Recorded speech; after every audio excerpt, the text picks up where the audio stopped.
오늘은 2026년 새해 두 번째 주일입니다. 지난주에 이어 새해 우리는 어떻게 살아가야 하는 그 의문에 대한 답을 하나님의 말씀으로 풀어보고자 합니다. 새해가 시작되면 우리는 자연스럽게 우리의 마음을 다잡고 멋지게 한번 깨어나자, 일어나자, 결심도 하고 계획도 세우고 작년과는 다른 삶을 살겠다고 다짐을 합니다. 그리고 그 다짐 속에는 늘 이런 말이 따라옵니다. 이제 일어나자, 이제 변화되자, 이제 깨어나자. 올해는 뭔가 진짜 달라져야 되지 않느냐 하고 나의 마음속에 다짐을 합니다. 그런데 가만히 생각해 보면 우리는 이미 충분히 일어나 있습니다. 아침마다 눈을 뜨고 하루를 시작하고 각자의 자리에서 바쁘게 움직이며 책임을 지고 역할을 감당하며 참 열심히도 살아갑니다. 그런데 몸은 이미 일어나 있는데 정작 문제는 다른 곳에 있다는 것입니다. 우리는 일어나 있는 것처럼 그렇게 열심히 살아가지만 사실은 전혀 깨어있지 않은, 잠들어 있는 상태라는 것입니다. 눈은 뜨고 있지만 방향을 보지 못하고 귀는 열려 있지만 정말 중요한 소리는 듣지 못하고 흘려보내며 생각은 끊임없이 돌아가지만 왜 이렇게 살고 있는지에 대해 스스로 깊이 묻지 않습니다.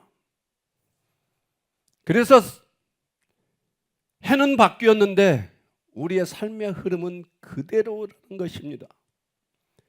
달력은 새 것이 되었지만 마음은 여전히 작년에 머물러 있고 시간은 앞으로 가는데 내면의 속은 계속 같은 자리를 맴 그렇게 돌고 있다는 것입니다. 우리는 흔히 멋지게 일어나는 해를 기대합니다. 더 잘되기 위해, 더 강해지기 위해, 무언가를 이루기 위해 우리는 다시 한번 일어나겠다고 다짐을 합니다. 하지만 진짜 변화는 일어나는 데서 시작되지 않는다는 것입니다. 변화는 언제나 깨어나는 그 순간에 시작된다는 것입니다. 깨어난다는 것은 단순히 열심히 사는 것이 아닙니다. 깨어난다는 것은 지금 내가 서 있는 자리가 어디인지 아는 것이고 무엇에 지배당하고 있는지 인식하는 것입니다. 여러분, 무심코 반복해온 여러분들의 선택들을 다시 한번 잘 바라보십시오. 깨어나지 않으면 우리는 습관대로 살고, 깨어나지 않으면 분위기에 휩쓸려 가며, 깨어나지 않으면 익숙한 어둠이 오히려 편해지는 그런 삶을 살아가고 있지는 않습니까? 그래서 어떤 사람은 새해를 맞아도 여전히 같은 분노 속에 살고 같은 두려움에 머물며 같은 후회와 같은 변명으로 일관되게 또 한 해를 시작한다는 것입니다. 오늘 우리는 스스로에게 질문해야 합니다. 나는 정말 깨어 있는가? 나는 깨어 진짜 빛을 향해 가고 있는가? 아니면 익숙한 밤에 그대로 머물러 헤매고 있는가? 2026년은 단순히 더 열심히 사는 해가 아니라, 더 바쁘게 움직이는 해도 아니라, 올해는 일어나는 해가 아니라 진정으로 예수 그리스도 안에서 깨어나는 해가 되기를 간절히 바랍니다. 깨어나야 방향이 보이고 깨어나야 내려놓을 것과 붙을 것을 분별할 수 있기 때문입니다. 태초에 인간은 깨어있는 존재로 창조되었습니다. 존재의 이유를 알고 있었고 자신이 어디에서 왔는지, 누구 앞에 서 있는지 분명히 인식하며 살았습니다. 그때 인간은 생명을 소유한 존재가 아니라 생명 안에 거하는 그런 존재였습니다. 그러나 타락은 거창한 반역에서부터 시작되지 않았습니다. 깨어있으면서 벗어나는 순간 인간은 스스로 판단하기 시작했고 의존해야 할 분을 떠나 자기 기준으로 세상을 해석하는 그런 참 어리석은 짓을 범하게 되었습니다. 그 결과 인간은 눈은 뜨고 있으나 보지 못하는 존재가 되었고 살아있으나 생명에서 분리된 존재가 되어버렸습니다. 타락의 본질은 죄 이전의 각성의 상실입니다. 각성의 상실. 인간은 더 이상 자신이 누구인지 무엇을 위해 존재하는지 묻지 않았고 그 순간부터 영원한 생명을 잃어버린 채 죽을 수밖에 없는 존재로 그렇게 처절하게 살아가게 되었습니다. 그래서 우리는 오늘 또 살아있으나 참 생명 없이 반복하며 살기 쉬운 존재입니다. 깨어나지 않으면 우리는 여전히 태초의 타락 이유를 그대로 살고 있는 존재라는 것입니다. 오늘 우리가 함께 읽은 본문은 한 개인에게 주어진 조언이 아니라 한 시대를 살아가던 공동체 전체를 향한 메시지입니다. 사람들은 겉으로 보기엔 신앙을 가지고 있었고 일상도 유지하고 있었지만 시간이 흐르며 점점 긴장감이 사라진 상태에 놓여 있었습니다. 기다림은 길어졌고 익숙함은 깊어졌으며 마음은 느슨해졌습니다. 바로 그 지점에서 오늘의 본문 말씀이 선포됩니다. 우리 먼저 11절 한번 읽어볼까요? 다 함께 읽겠습니다. 시작. 또한 너희가 이 시기를 알거니와 자다가 깰 때가 벌써 되었으니 이는 이제 우리의 구원이 처음 믿을 때보다 가까웠음이라. 아멘. 너희가 이 시기를 알거니와, 이 말은 단순히 달력상의 시기를 말하는 것이 절대 아닙니다. 지금이 어떤 때인지 어떤 흐름 속에서 서 있는지를 분별하라는 뜻입니다. 다시 말해 상황 인식을 요구하는 말입니다. 그런데 문제는 사람들이 시간을 흘려보내며 살고 있었다는 데 있습니다. 그래서 이어지는 말이 아주 직설적입니다. 자다가 깰 때가 벌써 되었으니, 여기서 말하는 잠은 육체적 수면이 아닙니다. 영적으로 무감각한 상태, 긴장을 잃어버린 상태, 살아있으나 깨어있지 않는 삶을 말하고 있습니다. 다시 말해 신앙은 있으나 삶은 자동 운전처럼 흘러가는 그런 상태입니다. 그래서 이 말씀은 언제 깨어나가 아니라 벌써 깰 때가 되었다고 말합니다. 벌써 깰 때가 되었다. 이미 충분한 시간은 우리에게 주어졌고 충분히 시간이 지나갔다는 뜻입니다. 그리고 아주 중요한 이유가 덧붙여집니다. 이는 이제 우리의 구원이 처음 믿을 때보다 가까웠습니다. 이 말은 두 가지를 동시에 말하고 있습니다. 하나는 시간이 흐르고 있다는 사실이고 또 하나는 지금의 삶이 영혼과 더 가까워지고 있다는 현실입니다. 처음 믿었을 때보다 더 오래 살았고 더 많이 알게 되었고 더 많은 선택을 해왔습니다. 그런데도 여전히 우리가 잠들어 있다면 그것은 성숙이 아니라 죄악이며 지연입니다. 12절로 가면 분위기가 더 또렷해집니다. 우리 본문 12절 다 함께 한번 읽어보겠습니다. 시작. 밤이 깊고 낮이 가까웠으니 그러므로 우리가 어둠의 일을 벗고 빛의 갑옷을 입자. 아멘. 밤이 깊고 낮이 가까웠으니, 여기서 밤과 낮은 단순한 시간대가 아닙니다. 밤은 혼란과 무질서, 방향 상실의 시간을 뜻하고 낮은 드러남과 분명함, 판단의 시간을 의미합니다. 중요한 건 밤이 끝나가고 있다는 사실입니다. 우리는 이제 더 이상 어둠 속에 숨어 있을 수 있는 시간이 없다라는 것입니다. 그래서 아주 실천적인 명령이 나옵니다. 그러므로 우리가 어둠의 일을 벗고, 여기서 벗는다는 말은 정리의 언어입니다. 동시에 붙잡을 수 없다는 뜻이기도 합니다. 어둠의 일은 단순히 나쁜 행동만을 말하지 않습니다. 미루는 습관, 합리화, 무감각, 익숙한 죄, 타협된 선택들까지 모두 포함합니다. 그것들을 입은 채로 우리는 절대 깨어날 수 없다는 것입니다. 이제 우리는 우리의 모든 어둠의 베일이 무엇인지를 알고 벗어 던져야 됩니다. 예수 믿지 않는 죄악, 나밖에 모르는 죄악, 모든 어둠의 베일을 벗어버리는 시간이 되기를 원합니다. 마지막으로 빛의 갑옷을 입자고 말합니다. 갑옷은 장식이 아니라 전투를 위한 것입니다. 즉 깨어난 삶은 편안한 삶이 아니라 의식적인 삶입니다. 생각 없이 살지 않고 선택 없이 반응하지 않으며 빛 가운데 서겠다는 결단입니다. 이 본문은 우리에게 말합니다. 이제는 더 잘 살아보라는 이야기가 아니라 이제는 깨어 살라는 간절한 요청입니다. 시간은 흘렀고 밤은 깊었고 낮은 가까이 와 있습니다. 그래서 지금이 바로 우리가 깨어날 때입니다. 존경하고 사랑하는 성도 여러분, 우리가 깨어서 살 수 있는 방법은 우리의 결심 때문이 아닙니다. 각오 때문도 우리의 의지 때문도 아닙니다. 성경은 분명히 말합니다. 인간은 스스로 깨어날 수 있는 존재가 아니라고 말합니다. 그래서 복음은 언제나 너희에게 이렇게 살아라 라고 시작하지 않습니다. 그분이 이렇게 시작하셨다로 시작하고 있습니다. 우리를 깨울 수 있으신 분, 오직 한 분 예수 그리스도를 우리는 간구해야 합니다. 그분은 잠들어 있는 세상 한가운데로 들어오셨습니다.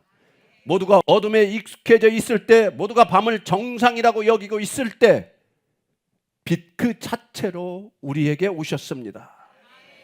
그 말씀이 이사야 9장 2절 말씀인데 우리 다 함께 한번 읽어보겠습니다. 시작. 흑암에 행하던 백성이 큰 빛을 보고 사망의 그늘진 땅에 거주하던 자에게 빛이 비치도다. 아멘.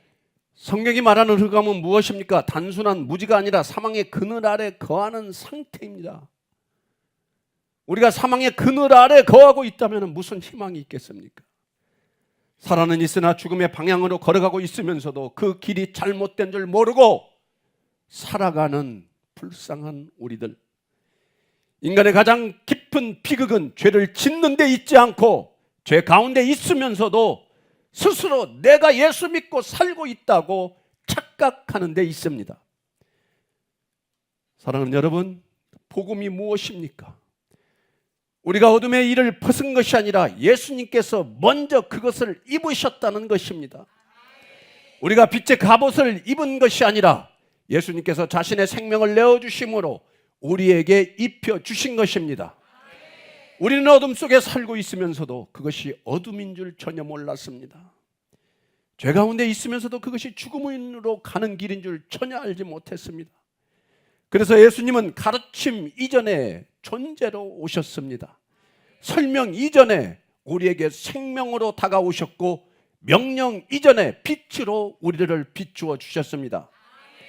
예수님이 하신 일의 핵심은 분명합니다. 그분은 우리 대신 죽음의 밤을 통과하셨습니다. 우리 대신 어둠을 입으셨습니다. 우리 대신 우리의 모든 죄악을 다 뒤집어 쓰셨습니다. 우리 대신 죽음의 시간을 지나가셨습니다. 그래서 예수님은 우리를 가르치러 오신 것이 아니라 먼저 사망의 그늘 안으로 들어오시기 위해 이 땅에 오셨다는 것을 우리는 알아야 합니다. 빛은 멀리서 설명되지 않고 어둠은 한가운데로 침투합니다. 그분은 인간의 조건을 외면하지 않으시고 가장 깊은 밤 속으로 직접 걸어 들어오셨다는 것입니다. 이 밤은 우연이 아니라 인간의 죄와 사망의 권세가 허락받은 시간입니다. 이 밤은 우리 때문에 일어난 시간이라는 것입니다. 그런데 예수님은 그 밤을, 그 어둠을 피하지 않으셨고 침묵 속에서 그 밤을 통과하셨습니다. 왜냐하면 그 밤을 누군가는 끝까지 들어가서 걸어야 하기 때문입니다. 그렇다면 질문이 하나 남습니다. 예수님께서 그 밤을 통과하셨다면 그 결과는 무엇입니까? 그분이 어둠 속으로 내려가신 것이 우리 삶에 실제로 무엇을 바꿔 놓았는가? 여러분들은 알고 있습니까? 복음은 감정이 아니라 이동이고 선언이며 신분의 변화입니다. 그 사실을 성경은 아주 분명한 언어로 말하고 있습니다. 골로새서 1장 13절 말씀 우리 다 함께 읽어보겠습니다. 시작. 그가 우리를 흑암의 권세에서 건져내사 그의 사랑의 아들의 나라로 옮기셨으니 아멘. 이 말씀이 조금 나아졌다는 표현이 아닙니다. 도움을 받았다는 말도 아닙니다. 성경은 단호하게 말합니다. 옮기셨다. 우리는 흑암 가운데 있던 존재가 아니라 흑암의 권세 아래 있던 존재였습니다. 즉 선택의 문제가 아니라 지배의 문제였습니다. 우리가 어둠을 선택한 것이 아니라 어둠이 우리를 지배하고 붙잡고 있었던 것입니다. 그런데 하나님께서 하신 일은 분명합니다. 우리를 설득하신 것이 아니라 우리를 건져내셨다는 것입니다. 그리고 즉시 다른 영역으로 우리를 옮겨주셨다는 것입니다. 이 구절에는 인간의 노력, 결심, 회개 과정이 전혀 등장하지 않습니다. 주어는 오직 하나님이시고 동사는 건져내사 옮기셨으니 이것뿐입니다. 구원은 협상이 아니라 주권적인 예수 그리스도의 구출 작전입니다. 우리는 여전히 연약하지만 이미 다른 나라에 속한 사람입니다. 밤에 살던 사람이 아니라 빛의 통치를 받는 사람입니다. 이것이 복음의 실제입니다.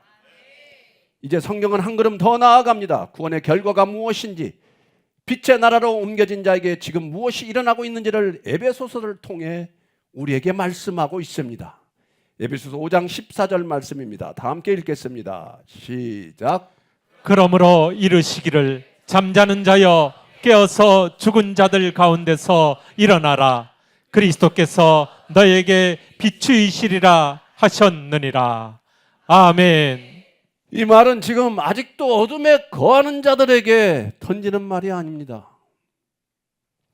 이제 빛의 나라로 옮겨진 사람에게 주어진 각성의 부르심입니다. 깨어서라는 이 말은 구원을 받기 위한 조건이 아니라 이미 구원받은 자의 현실을 일깨우는 선포입니다. 여기서 중요한 표현은 죽은 자들 가운데서입니다. 우리는 죽은 자였고 지금도 죽음이 정상처럼 여겨지는 세상 한가운데 살고 있습니다. 그런데 그 자리에서 일어나라고 말하고 있습니다. 왜입니까? 이미 그리스도께서 그분의 빛을 우리에게 비추고 계시기 때문입니다.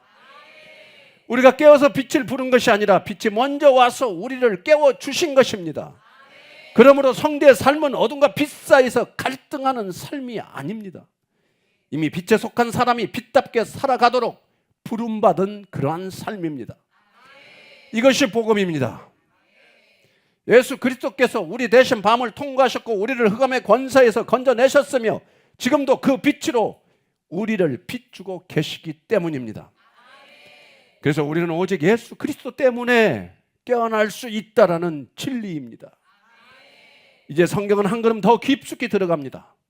어둠에서 빛으로 옮겨진 사건이 우리 삶에서 어떻게 실제가 되었는가, 그 비밀을 로마서를 통해 분명히 말씀하고 있습니다. 로마서 6장 4절 말씀입니다. 시작.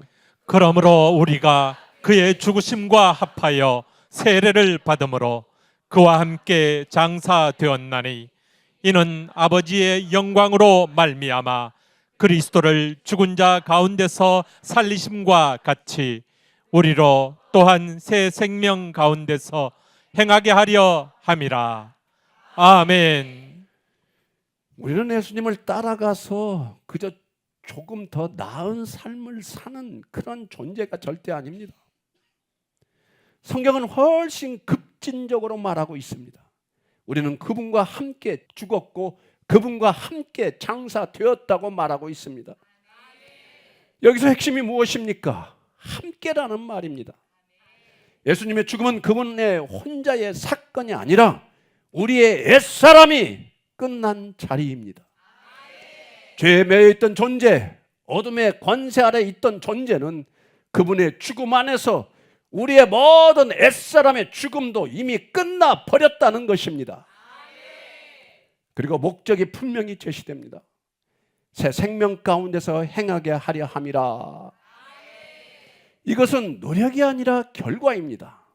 새 생명으로 살라는 명령이 아니라 새 생명으로 살게 하신 이유입니다. 우리는 부활을 흉내내며 사는 사람이 아닙니다. 아버지의 영광으로 그리스도를 살리신 그 능력이 이미 우리 안에서 역사하고 있기 때문입니다. 그래서 성도의 삶은 어둠을 벗어나 보려는 시도가 아니라 이미 끝난 죽음 이후의 삶입니다.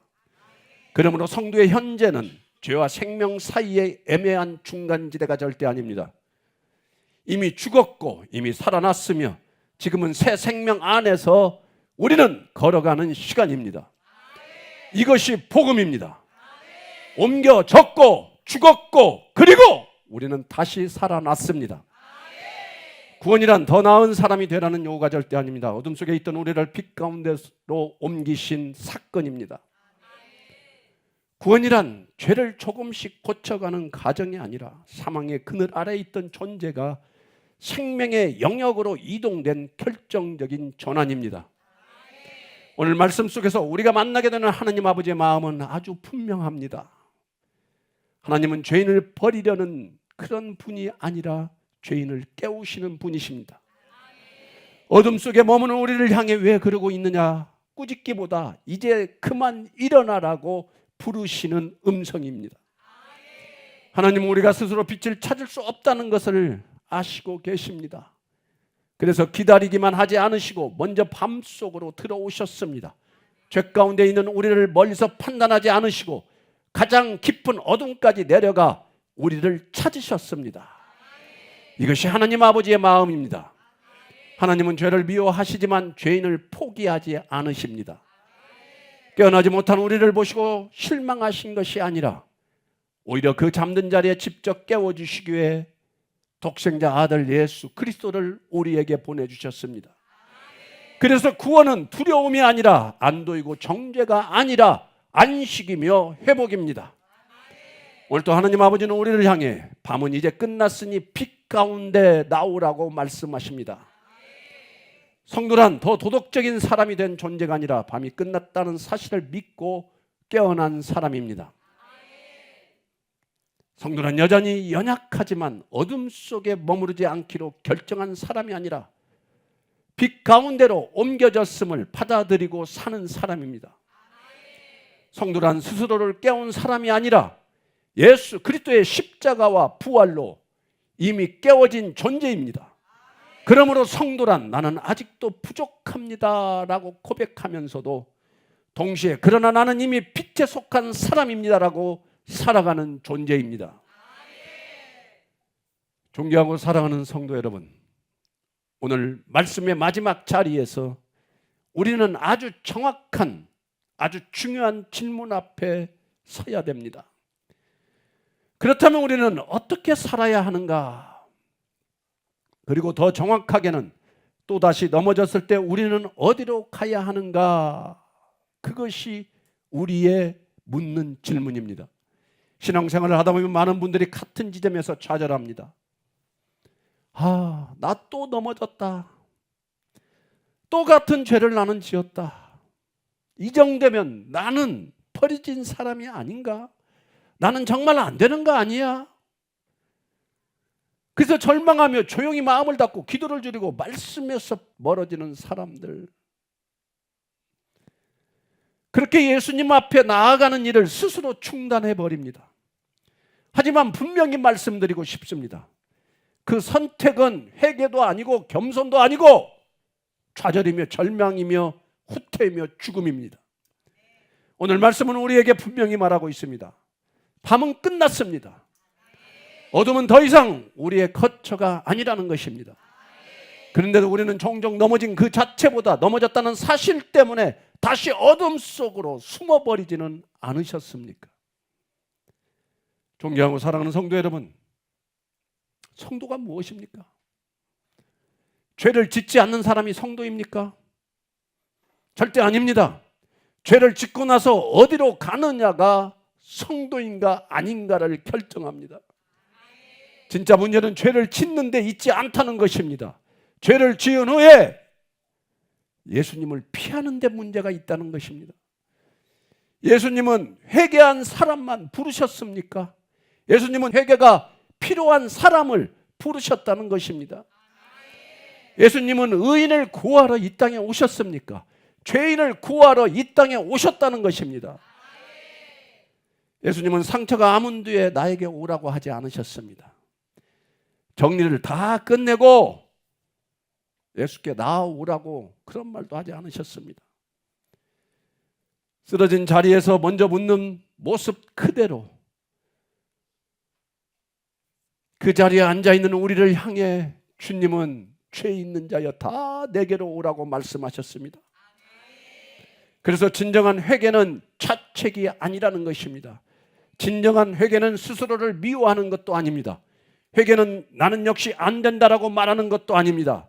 그래도 나는 다시 예수님께 간다라고 방향을 바꾸는 것입니다. 그래서 회개는 절망의 언어가 아닙니다. 회개는 소망의 언어입니다. 나는 아직도 구원이 필요합니다. 나는 여전히 은혜 없이는 살 수 없습니다. 이 고백이 바로 복음의 자리에 서 있는 성도의 모습입니다.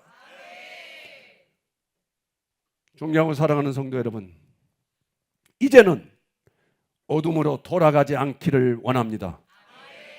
넘어졌다고 밤으로 다시 돌아가지 마십시오. 밤은 이미 끝났습니다. 우리가 다시 어둠에 머무는 것은 겸손이 아니라 불신이며 좌절이며 절망이며 죽음입니다.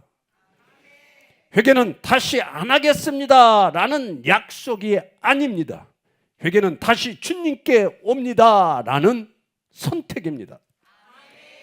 그리고 그 선택 하나면 충분합니다. 성경은 이렇게 말합니다. 잠언 24장 16절 말씀입니다. 우리 다 함께 한번 읽어보겠습니다. 시작. 대저 의인은 7번 넘어질지라도 다시 일어나려니와 악인은 재앙으로 말미암아 엎드러지느니라. 아멘. 넘어지지 말라고 말하고 있습니까? 의인은 7번 넘어질지라도 다시 일어나려니와 악인은 재앙으로 말미암아 엎어지느니라. 목회하면서 수많은 사람들을 봤습니다. 악인은 엎어집니다. 악인은 절대 다시 일어나지 않습니다. 의인은 넘어지지 않는 사람이 아니라 다시 일어나는 사람입니다. 오늘 말씀 앞에서 우리는 다시 선택해야 합니다. 죄를 붙잡을 것인가? 아니면 예수 그리스도를 붙잡을 것인가? 자책에 머물 것인가? 어둠에 머물 것인가? 아니면 십자가 앞으로 나아갈 것인가? 존경하고 사랑하는 여러분, 오늘 이 자리는 정죄의 자리가 아니라 회복의 자리입니다. 오늘은 결심의 자리가 아니라 하나님께로 다시 복귀하는 자리입니다. 돌아오는 자리입니다. 다시 예수님 앞에 서는 자리입니다. 진정한 회개는 삶을 바꾸는 힘이 있습니다. 왜냐하면 회개는 우리를 다시 빛의 방향으로 세워놓기 때문입니다. 우리가 다시 빛을 향해 서기만 하면 이 빛은 이미 우리를 향해 비추고 있기 때문에 우리는 그 빛 안으로 걸어 들어가기만 하면 됩니다. 오늘 말씀을 통해 다시 믿음을 회복하기를 원합니다. 다시 예수 그리스도를 찾기를 바랍니다. 넘어졌을 때마다 더 깊이 예수님께 나아가는 그런 성도가 되기를 간절히 축원합니다. 존경하고 사랑하는 성도 여러분, 이제 우리는 선택의 끝에 서 있습니다. 다시 밤으로 돌아갈 것인가? 아니면 이미 우리를 비추고 계신 그 빛을 따라갈 것인가? 오늘 말씀은 우리에게 더 잘 살라고 말하지 않습니다. 더 강해지라고 요구하지도 않습니다. 다만 분명하게 한 가지를 말했습니다. 예수님만을 바라봐라. 이제 우리의 강구는 단순해져야 합니다. 주님 이것도 주시고 저것도 주시옵소서가 절대 아닙니다. 주님, 오직 주님 한 분이면 충분합니다. 그 고백이 여러분의 삶을 바꾸는 시작이 될 줄로 믿습니다. 예수님만을 강구하는 사람은 더 이상 자신을 증명하려 애쓰지 않습니다. 이미 십자가에서 증명되었기 때문입니다. 예수님만을 붙드는 사람은 흔들려도 무너지지 않습니다. 그분의 손이 먼저 우리를 붙들고 계시기 때문입니다. 이제 밤은 끝났습니다. 빛 가운데로 옮겨진 자답게 그렇게 살아가시기를 바랍니다. 여러분, 연약해도 괜찮습니다. 죄를 지어도 괜찮습니다. 다시 넘어져도 주님께 다시 나아오면 됩니다. 중요한 것은 언제나 방향입니다. 우리는 예수님을 향해 걷는 사람들입니다. 말씀을 마치겠습니다. 이제 더 이상 두려움에 속지 마십시오. 좌절과 절망은 여러분의 주인이 아닙니다. 예수 그리스도께서 이미 십자가에서 모든 사망, 권세, 좌절, 절망을 끊으셨기 때문입니다. 그러므로 지금 이 순간 예수 그리스도의 이름으로 선포하겠습니다. 모든 좌절과 절망은 떠나갈지어다. 여러분을 두렵게 하는 모든 어둠의 주약들, 마귀의 영들은 여러분들의 영혼 가운데서 떠나갈지어다. 그러므로 이제 분명히 선택해야 합니다. 이 끊어진 사망의 권세 앞에서 우리는 더 이상 어정쩡하게 중간에 머물 수 없습니다. 지금도 영혼은 실제이며 우리의 선택은 분명한 결과를 낳습니다. 오직 예수님만을 믿으십시오. 다른 길은 생명이 아닙니다. 예수님만이 길이요 생명이심을 믿으시길 바랍니다. 거짓된 안심을 끊고 죽음이 아닌 생명으로 방향을 돌리는 은혜가 여러분들의 삶과 영혼 가운데, 인생 가운데 충만히 임하시기를 예수 그리스도의 이름으로 축원합니다. 이번 한 주간 여러분의 가정에는 평강이, 여러분의 마음에는 기쁨이, 여러분의 길에는 주님의 인도하심이 넘치기를 바랍니다. 이 모든 은혜와 축복이 저와 여러분 모두에게 충만히 임할 것을 우리 주 예수 그리스도의 이름으로 선포하고 축원합니다. 축원합니다. 축원합니다. 하나님, 이제는 주님을 바라보게 하여 주시옵소서. 주님을 바라보면서 세상 소망, 물질, 세상에서 우리의 자녀들, 우리의 가정이 잘되는 것을 바라고 원하는 그런 바라봄이 아니라 나 같은 죄인을 살리신 주님을 바라보며 이 세상 속에 살아가지만은 주님과 함께 걸어가는 천국이 될 수 있도록 주님 역사하여 주시옵소서. 이제는 깨어나게 하여 주시옵소서. 죄악에 머물지 않게 하여 주시옵시고 주님만이 나의 소망임을 알고 주님만을 간구하며 나아가는 우리 모두가 되게 하여 주시옵소서.